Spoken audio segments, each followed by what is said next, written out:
even though they may be traffickers, they may be also trafficked. So it's when somebody traffics, they have what's called a stable. And in the stable, you have horses, but we have human trafficking victims, girls, boys, whatever. Right? So each person is worth $250,000 to $350,000 a year. You have 4 or 5 of them, that's a lot of money tax-free. Yeah. And they're not stupid. So a lot of the money goes into, oh, Mom, I'm going to buy you a house. Put it in your name, okay? That way, their assets can't be frozen. What I'd like to see personally happen is freeze the assets. Freeze the assets of your parents and your immediate family until they can prove that while they were working in the restaurant, they managed to save, I don't know, $600,000 for this monster house, right? Until they can prove it. Because if it becomes not profitable, then people have more of a, like if it costs them more, because even when they go to jail, the business continues. And the money goes into their account in like they get money in jail for their, you know, they may not get all of it, somebody's handling it. But the business usually continues. It doesn't die off just because they've gone to jail. There's a few other things that I think should happen to them. Putting it mildly, yes. And I would love the opportunity, and I'm not going to bring up what, for legal reasons, thank you, just in case the opportunity presents itself. Oh. But I think that's one of the things. And I think education, but I'd like to see the laws changed as far as their assets being frozen. Is this education included in school curriculum now, or do you know? No, it's not. Does it need to be? Yeah, it does. It does. It needs to be from grade 7, grade 8. Yeah, it needs to be. And you know, it's no different than the whole bullying issue. You know, it needs to be done properly, not the way we did the bullying issue, right? Because chances are, a lot of the kids who are bullies have been bullied, right?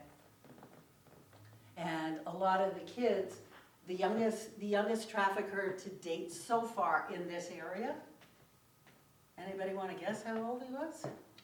4. 4? 15? Never know. 14. 14. 14. 14. Where did he learn? Maybe his father, maybe his uncle, you know, it's, you know, we're not going to stop it, but there's a certain, particularly for the younger youth, that are facing no jobs, unaffordability, the sign of the times. This is lucrative. And it also gives them bravado, because teenage years, and those are not the best years. They're the most awkward years. Trying to get a sense of, you know, what it is to be a man. And that's not it. You know? So aren't in a sense, you can almost say that drug dealers are today's pimps, because the girls go make their money, they spend it at the drugs, and now the drug dealers end up with the money anyway. Yes.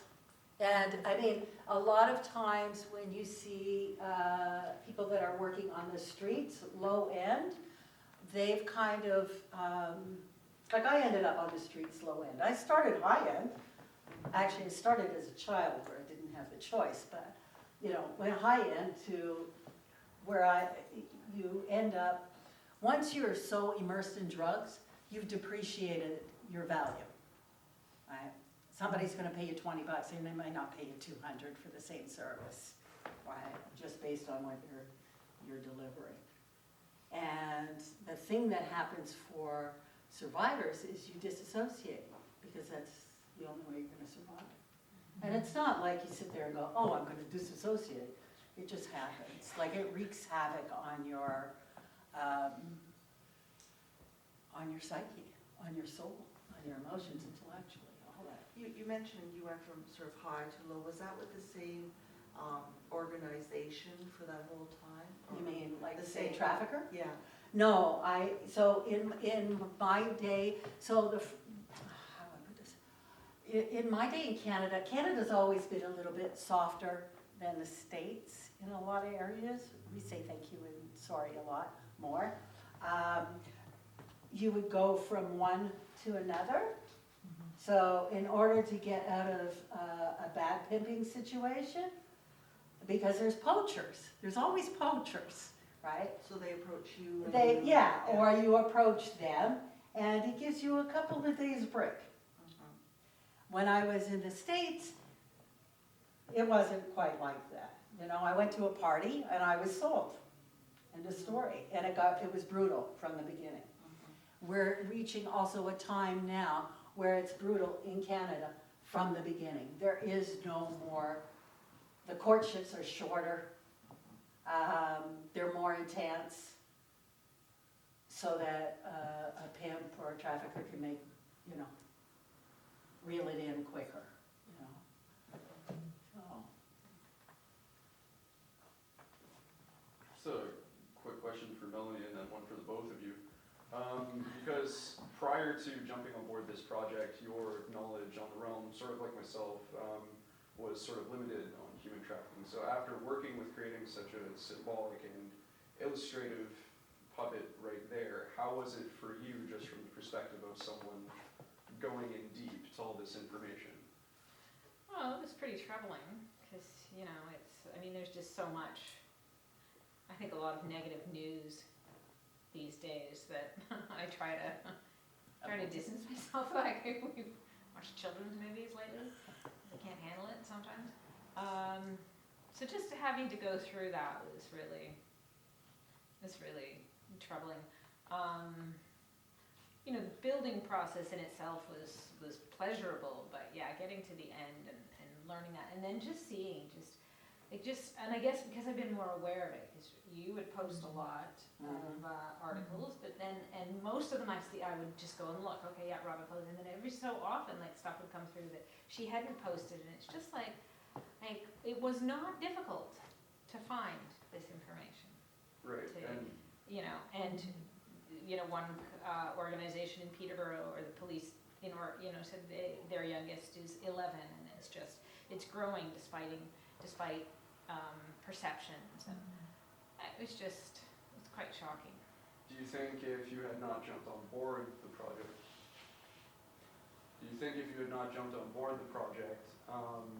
what would it take for you to really take an attention towards this type of matter?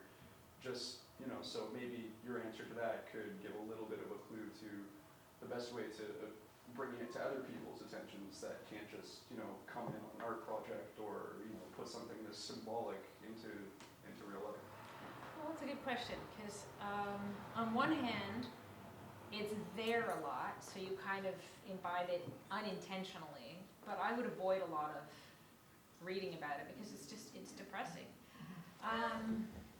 putting it mildly. Yeah, and you know, this is like someone who's not in it, or doesn't have that kind of experience with it, it's hard. And